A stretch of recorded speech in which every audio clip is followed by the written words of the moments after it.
If you're new here, let me tell you a little bit about what we do.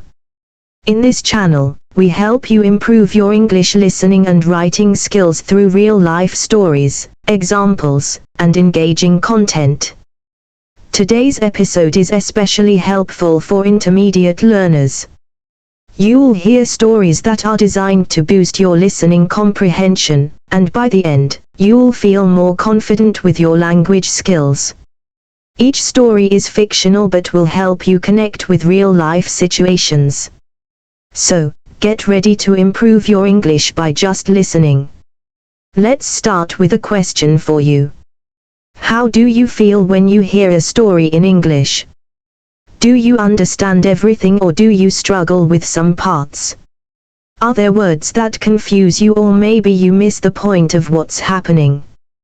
Well, today we're going to solve that. In today's episode, I'll share 3 short stories from my life. They may be fictional, but they're based on situations that can happen to anyone. By listening to these stories, you will be able to practice understanding different accents, sentence structures, and vocabulary that you can use in your daily life. You can also improve your writing by thinking about how to retell these stories in your own words. Our first story takes place in a small town. My name is Sarah, and I remember a time when I went on a hiking trip with my husband, Emre. It was a beautiful Saturday morning, and we decided to explore a new trail that we'd heard about. The air was fresh and everything seemed perfect, but as we walked deeper into the woods, we realized we were lost. Have you ever been lost before? It's such a strange feeling, especially when you're in a place you've never been before. We tried to find the way back, but the trail markers seemed to disappear. After walking for an hour or so, we decided to ask a local man who was walking his dog. He smiled and told us we had gone off the main path, and he kindly guided us back to where we started. That experience taught me something important. Sometimes asking for help is the best solution, and it's okay to get lost as long as you know how to find your way back. Now, let's move on to the second story. This time, it's about a dinner I had with my husband, Daniel, and some close friends of ours. It was a celebration for their new business, and they invited us over to their home for a big meal. We were all sitting around the table, talking and laughing, when suddenly the conversation turned to a serious topic. One of our friends, Tom, was telling us about how he started his business. He explained the challenges he faced, the risks he took, and the sacrifices he made. It was inspiring to listen to him, and it made me realize how much work goes into running a business. Tom's story is a reminder that success doesn't come easily, and we all need to be patient and persistent. Can you relate to that? Have you ever faced a challenge that seemed impossible, but you didn't give up? Now, let's move to the third story. A few months ago, my husband and I decided to renovate our house. We wanted to make it more comfortable, but as we started working, we quickly realized that it was a bigger project than we thought. The walls needed to be repainted, the floors were worn out, and some of the furniture was old. We decided to hire a contractor to help us, and at first, everything seemed to be going smoothly. But after a few weeks, the work stopped. The contractor wasn't showing up, and we were getting worried. Finally, after a lot of phone calls and some frustration, the contractor explained that he had faced some personal problems. He apologized and promised to finish the work soon, and in the end, he did. The house looked amazing after the renovation, but the experience taught me patience and the importance of clear communication. Has something like this ever happened to you? Have you ever had to deal with a situation where things didn't go as planned, but you had to stay calm and work through it? These stories are all based on real-life situations, but remember, they are fictional. They are meant to help you learn English in a way that's both fun and practical. By listening to these stories, you're training your ear to understand more natural speech and expanding your vocabulary. Now, let's talk about something that happens to everyone: making mistakes and learning from them. Have you ever made a mistake that seemed bad at first, but later turned into a good learning experience? Mistakes are a part of life, and today, I'll share a story about a mistake I made that taught me something valuable. A few years ago, I started a new job. It was my first week, and I wanted to make a good impression. I was responsible for sending an important email to all the employees in the company. I wrote the email carefully and checked it twice before hitting send. But after a few minutes, I realized I had made a huge mistake. I had sent the wrong file as an attachment. Instead of sending the report, I had attached a personal document by accident. My heart started beating fast, and I felt embarrassed. I didn't know what to do. I quickly went to my manager, Mr. Johnson, and told him what had happened. I was expecting him to be upset, but instead, he smiled and said, "Everyone makes mistakes, Natasha. The important thing is how you fix them." He suggested that I send a follow-up email with the correct attachment and a short apology. I did exactly that, and to my surprise, people were very understanding. That experience taught me something important. Mistakes are not the end of the world. What really matters is how you handle them. If you make a mistake, don't panic. Take a deep breath, find a solution, and learn from it. Have you ever made a mistake like this? How did you fix it? Now, let's move on to another story. This one is about a small act of kindness that made a big difference. One rainy afternoon, I was driving home when I saw an elderly woman standing at a bus stop. She didn't have an umbrella, and she looked cold and uncomfortable. I don't usually stop for strangers, but something told me to pull over and ask if she needed help. She smiled and said she was waiting for the bus, but it was running late. I offered to call a taxi for her, and she was so grateful. We stood there talking while we waited, and she told me about her life, her grandchildren, and her love for gardening. When the taxi arrived, she held my hand and said, "Thank you, dear." Sometimes, a little kindness can change someone's whole day. Her words stayed with me. That simple moment reminded me that kindness doesn't have to be big. It can be something as small as a smile, a kind word, or helping someone in need. Have you ever done something small that made a big difference for someone else?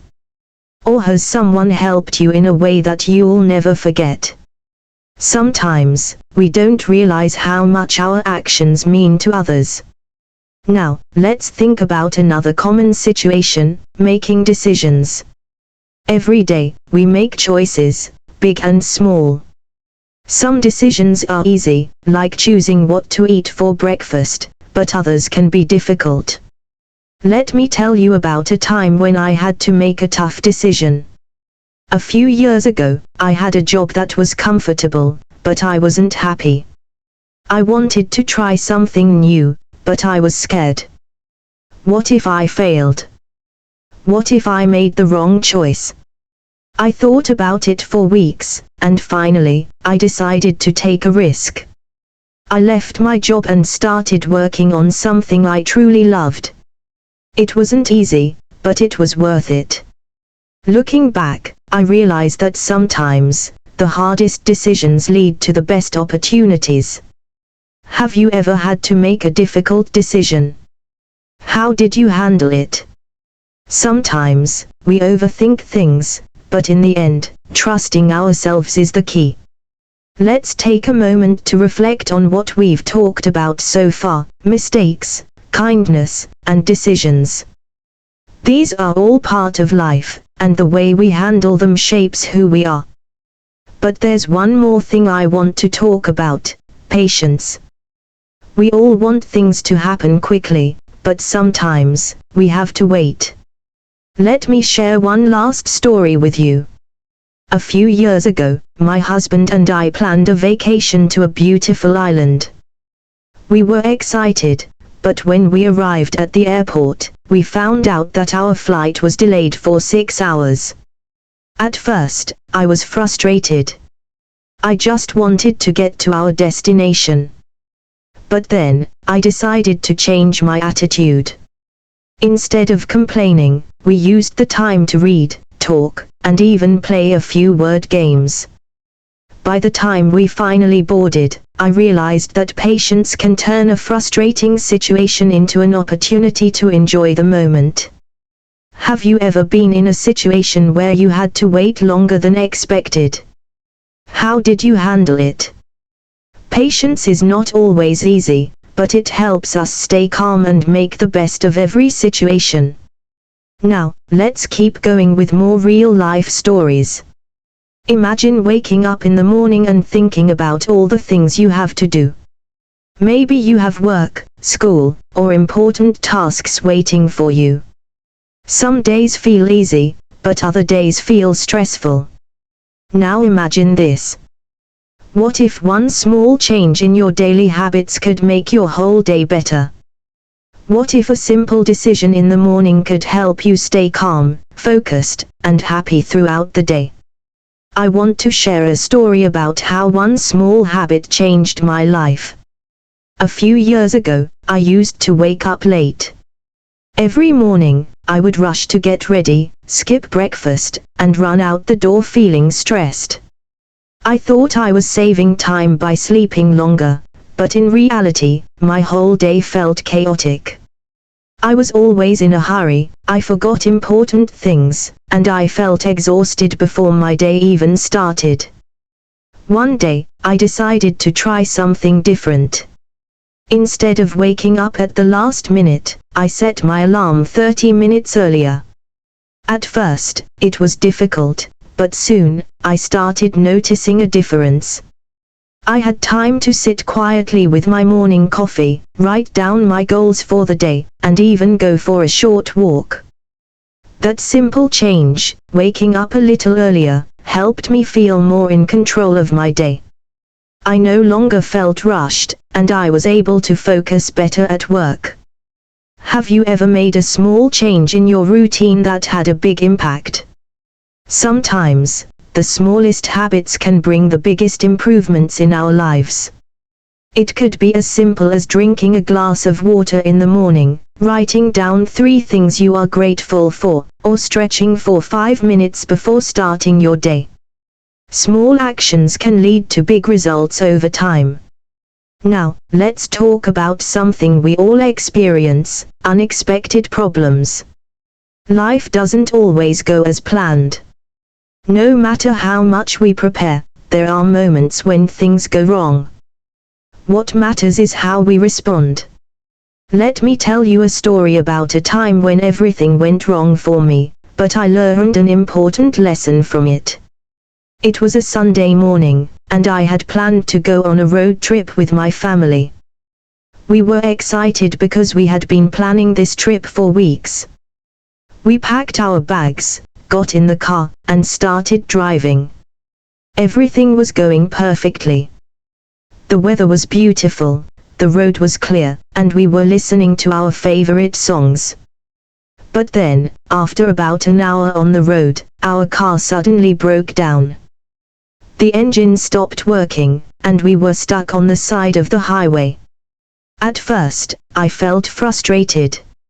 I had imagined a perfect trip, and now it was ruined. My husband and I got out of the car and tried to fix the problem, but it was too complicated. We had no choice but to call for help and wait. While we were waiting, I looked around and realized something. The place where we were stuck was actually very beautiful. There were tall trees, birds singing, and a peaceful silence that we usually didn't experience in our busy city life. Instead of sitting in the car feeling annoyed, we decided to enjoy the moment. We found a small picnic spot nearby, had some snacks, and talked about funny memories from our past trips. After a few hours, a mechanic arrived, fixed the car, and we continued our journey. But that experience stayed with me. It taught me that unexpected problems don't have to ruin our day. Sometimes, they give us a chance to slow down and appreciate things we usually ignore. Have you ever had a plan that didn't go the way you expected? How did you react? The way we handle problems can change how we feel about them. Instead of seeing a problem as a disaster, try looking at it as an opportunity to learn something new or experience something different.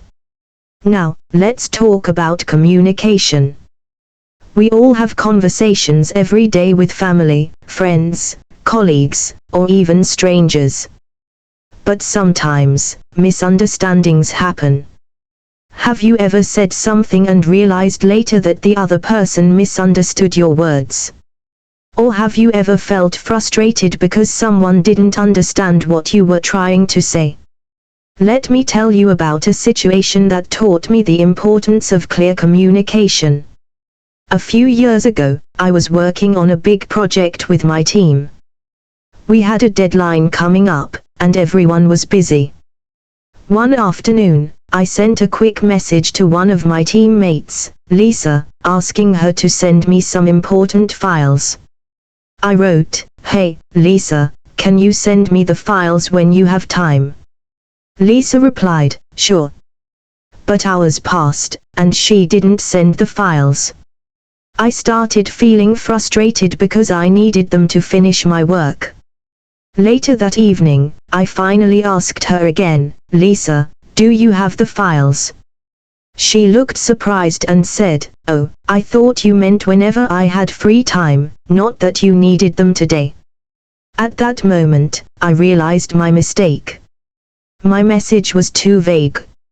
Instead of saying "when you have time," I should have been clear and said, "I need them by 5 p.m. today." This small misunderstanding caused a delay in our project, but it also taught me an important lesson. Good communication is clear communication.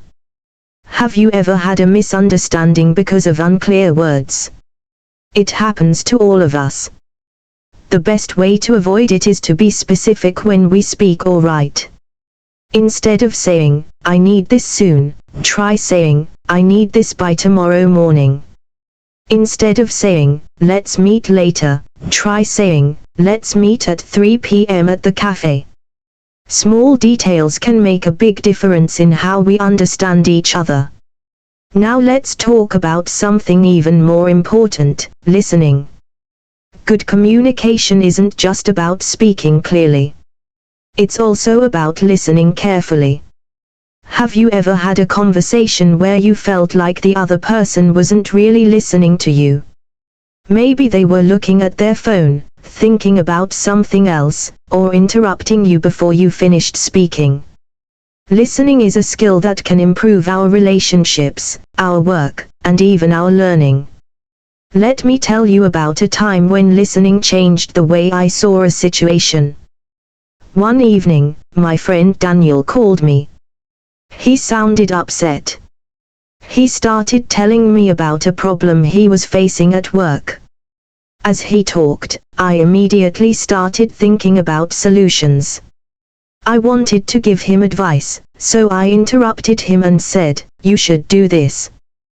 But he sighed and said, "Natasha, I don't need advice right now. I just need someone to listen." That moment made me realize something important. Sometimes people don't need solutions. They just need to feel heard. After that, I stayed quiet and just listened to him. I nodded, asked a few questions, and let him talk. By the end of the call, he said, "Thank you, I feel so much better now." And I hadn't even given him any advice. Have you ever experienced this? Sometimes the best way to help someone is just to listen. Instead of thinking about what to say next, try really focusing on the person speaking. It can make a big difference in their day. Now think about everything we have discussed: small habits that improve our day, handling unexpected problems, clear communication, and the power of listening. These are all simple things, but they can have a big impact on our lives. But there's still more to talk about. Let's continue with another real-life situation.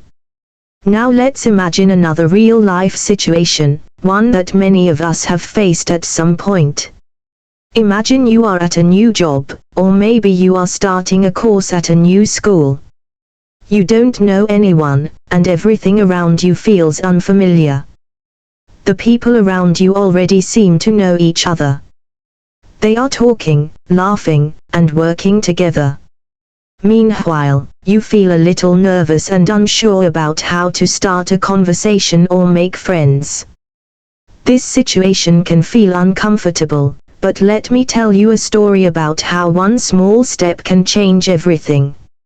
A few years ago, my cousin David moved to a new city for work. He was excited about his new job, but there was one problem. He didn't know anyone there. In his previous job, he had a great group of colleagues who had become his close friends. They had lunch together, helped each other with work, and even met up outside of work. But now, in this new job, he felt completely alone. On his first day, he walked into the office, smiled at a few people, and sat down at his desk. The other employees were friendly, but they were already busy with their tasks. During lunch, he saw groups of people chatting together, but he didn't know how to join them. So he ended up eating alone at his desk. For the first week, this pattern continued. He worked hard, but he felt isolated. One evening, he called me and said, "I don't think I belong here. Everyone already has their own group. I don't know how to start a conversation." I told him something simple. Try asking small questions. People like talking about themselves. If you ask them about their work, their favorite places in the city, or even their weekend plans, you can start a conversation. The next day, David decided to give it a try. Instead of eating lunch alone, he walked up to a group of colleagues and said, "Hey, I'm new here. Do you guys know any good places to eat nearby?" One of them, a woman named Sarah, smiled and said, "Oh, you have to try the sandwich shop down the street. It's amazing." Another colleague, Mark, joined in and said, "Yeah, and if you like coffee, there's a great cafe 2 blocks away." That small conversation led to another. By the end of lunch, they had invited him to join them the next day. Over the next few weeks, David started feeling more comfortable. He asked people about their work, their hobbies, and their weekend plans. Little by little, he built friendships. A few months later, he told me, "I'm so glad I didn't give up. I thought I didn't belong, but really, I just needed to take the first step." Have you ever been in a situation like this? Maybe in a new job, a new school, or even a social event where you didn't know anyone. It's easy to feel like an outsider, but most of the time, people are open to talking. They just need a reason to start. A simple question like, "Have you been working here for a long time?" Or "Do you have any recommendations for things to do in this city?" can open up a whole conversation. The key is to be curious about others. Now, let's talk about another important part of daily life, dealing with difficult people. No matter where we go, we will always meet different types of people. Some are kind and helpful, while others can be rude, impatient, or even mean. but how we respond to difficult people can make a big difference. Let me tell you about a time when I had to deal with someone difficult. A few years ago, I was at the airport, waiting in line to check in for a flight. It was a busy day, and the line was moving slowly. Behind me, there was a man who seemed to be in a hurry. He kept sighing loudly, tapping his foot, and looking at his watch. After a few minutes, he said, "This is ridiculous. Why is this line so slow?" At first, I ignored him, but then he turned to me and said, "Can you believe this? We are wasting so much time here." I could have responded with frustration. I could have said, "It's not my fault. We all have to wait." But instead, I stayed calm and said, "Yeah, it's frustrating when things move slowly. Are you in a hurry to catch a flight?" His expression softened a little. "Yeah, I have an important meeting when I land, and I'm worried I'll be late." I nodded and said, "That sounds stressful. I hope everything works out for you." Surprisingly, his attitude changed. He sighed and said, "Yeah, I guess I just need to stay patient." After that, he stopped complaining and waited quietly. This experience taught me something important. When people are rude or impatient, it's often because they are stressed, tired, or dealing with their own problems. If we respond with anger, the situation gets worse. But if we stay calm and show a little understanding, we can change the mood of the conversation. Have you ever had to deal with someone difficult? Maybe a co-worker, a stranger, or even a family member. Instead of reacting with frustration, try responding with calmness. Sometimes, a little kindness can turn a bad situation into a better one. Now, let's talk about something that affects all of us, making decisions. Every day, we make hundreds of small choices, like what to eat, what to wear, or what to watch. But sometimes, we face bigger decisions, ones that can change our lives. I remember a time when I had to make a decision. Many years ago, I was offered 2 job opportunities at the same time. One job paid more, but I wasn't very interested in the work. The other job paid less, but it was something I was passionate about. I spent days thinking about it. Should I take the higher paying job and focus on financial stability? Or should I choose the job that made me happy, even if it paid less? I asked for advice from friends and family. Some said, take the job with more money, it's safer. Others said, do what you love, money isn't everything. In the end, I followed my instincts. I chose the job that I was passionate about. It wasn't easy at first, but over time, I realized I had made the right choice. Because I enjoyed my work, I was more motivated, and that led to bigger opportunities. Looking back, I learned an important lesson. When making big decisions, it's important to think about what truly matters to you. Money, comfort, passion, stability. These things all play a role, but in the end, the best choice is the one that feels right for you. Have you ever faced a big decision? How did you make your choice? Sometimes, it helps to write down the pros and cons, talk to trusted people, or even take a few days to reflect. The key is to not rush. Give yourself time to think clearly. We've talked about a lot so far, building new friendships, dealing with difficult people, and making important decisions, but there's still so much more to explore. Let's continue with another situation. Now, let me share another situation with you. This one is about traveling, which many of us love to do. However, sometimes, travel can be stressful. You know, when things don't go as planned, flight delays, lost luggage, or getting lost in a new city. I remember once, I traveled to a city I had never been to before.